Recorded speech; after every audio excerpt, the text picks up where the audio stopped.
Now, for some of you, you might find this section or the whole chapter really interesting because it obviously has to do with music. Now, we can spend an entire semester talking about the physics of music, but we don't really get to do that. So here in this chapter, I'm really focusing on the basics, but I want to go off a little bit on a tangent right now to kind of show you how some of this connects. And the first is to recognize that when we're talking about columns of air or tubes of air, that many musical instruments work on this principle. And so when you're given problems regarding this, it's usually going to be couched in terms of a specific type of instrument, and it's then helpful to understand what the boundary conditions of that instrument actually are. Now, one thing I will say is that instruments are much more complicated than this, and so the unfortunate thing is that in many situations you might sit down, you might make some reasonable assumptions and do out the calculation and not really have it match what happens in the real world.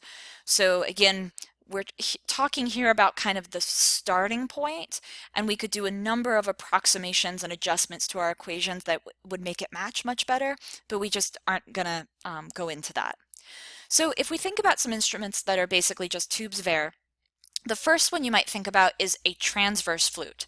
So this is just a standard Western orchestral flute, right? The silver thing that you hold up horizontally and blow across. So the reason it's transverse is that you're not blowing down into the tube or across the tube, but you're blowing kind of transverse to it, horizontally from it. And that is a tube of air. And the way we actually talk about this one is that it is open, open. Interestingly, this is also one of the ones where our models work the worst for because something special is happening at the fact that you're not blowing directly at the end. So that makes it really complicated. So you might do some calculations for it, but if we then tried to measure it on a real flute, you would be pretty disappointed. So another thing would be an end-blown flute. Now, there's kind of two categories, that there are many instruments around the world that are literally end-blown flutes. And so there might be a notch on the end, and this is kind of, if you've never seen one of these instruments, like the ney or the shakuhachi, it's almost like blowing on a straw, but a special straw where it sounds pretty good. Another example is actually a recorder. Now, if you've ever played the recorder, you might say, hey, I'm not blowing across anything, but you actually blow into a mouthpiece that then directs the air over a hole for you. Trying these end-blown flutes is actually quite hard to play them. So a recorder is just making it much easier. It's directing the air for you. And in this case, it is also open, open, which I am going to totally fail at writing, but you know, open. So then there are instruments called pan pipes. Pan flute might be another term you know. And again, this is an instrument that comes up in many cultures around the world. So the one from South America that's from like an Andean culture is the zampoña. So in that case, and again, this might not be an instrument you're really familiar with, this is actually open closed, that you blow across open tubes on the top. And you might, if you're familiar with this instrument, the idea being that it's actually a bunch of different length tubes, and you blow on different tubes to get different notes. The bottom of those tubes are actually closed. So this is actually an open closed instrument.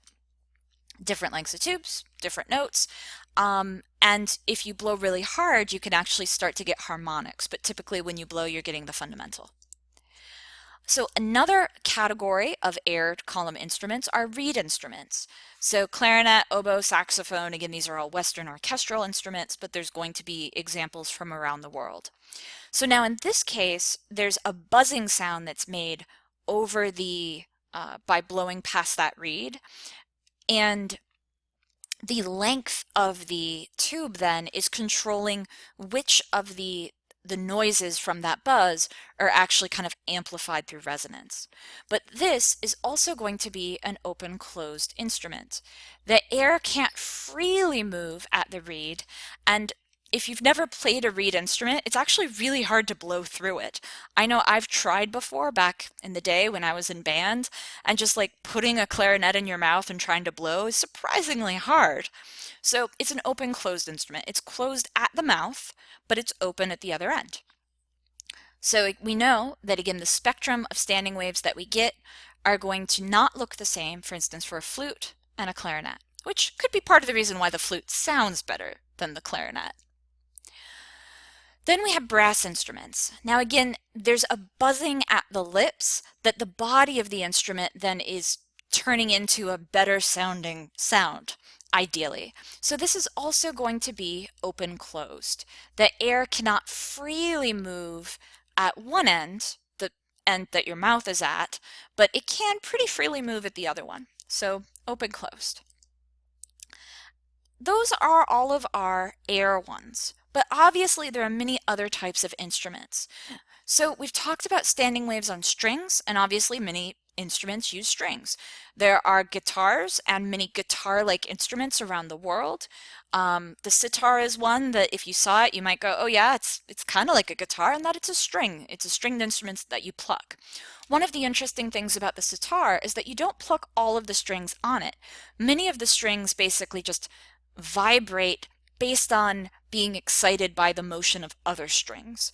So this is an example where, again, you have a resonance condition where once a note is played that has a frequency in it that is a standing wave for one of the other strings, you get this sympathetic vibrations. So violin, in that case, you're exciting the string by drawing a bow around it. Harp, you're directly plucking. Piano, you're actually hitting with a hammer. But what makes a piano sound is actually fundamentally strings. Now, one thing that we can't really get into quantitatively, and the book doesn't cover it at all, but I'm going to cover it because it's cool, is the idea of two-dimensional standing waves. And in this case, these are really good examples of, for instance, tuned drums. So different types of drums that you actually get a pitch out of it. So bongos or toms or tabla, lots of different instruments. And steel pans are another one where different areas of the pan have been pitched, but in that case there's even interactions between them. So part of what makes this hard to think about is that we have to not just draw a line and have that represent our wave, but this is fundamentally two-dimensional. So there are different modes that correspond to these surfaces vibrating in different ways. So we actually need to use two different numbers to represent the mode. So the lowest mode is just going to be an up-down of the entire surface. So this X, this cross here, represents basically a two-dimensional antinode, maximum up-down. The boundary condition would be that this is held down such that we have a nodal line all around the outside. Now we have another mode, and this number on the bottom is basically our frequency multiple. And so if whatever this frequency is for our specific surface, this mode is going to be 1.59 times that initial frequency. And in this case, you have a nodal line down the center, and then you have basically two antinodes. But when this one comes up, this one goes down. So you can think of this as like a sine wave horizontally, but on a circle. We then have this mode, which is now 2.14 times your original frequency. And now you can see that there are two nodal lines. So as this point is up and this point is up, this point is down, this point's down. But these lines, again, are always nodes. They stay at equilibrium. You can see that there are patterns where there are concentric circles. You then have others that look like pizza pies. You have combinations of concentric circles and pizza pies. So this is a really interesting thing, and you can see that there's always a symmetry from the fact that these are circles. And if we were to look at a different shape, we would actually have different patterns in what these resonant spectra would look like. So we get different frequencies, and what's interesting here is that if you think about the body of a violin or the body of a guitar, that the surface, the wooden surface itself, is going to vibrate with these different standing waves. So the body itself is actually contributing to the sound. There's a really cool demonstration called a Chladni Plate where you actually can see these and hear some of these resonance happen when you hit the special frequencies at which there's standing waves. So I'll try to do the Chladni Plate demonstration in class, but it is also something that you can find some cool videos on if you look on YouTube. So Chladni is spelled this way. So if you do a YouTube search for that, you'll find some really neat videos.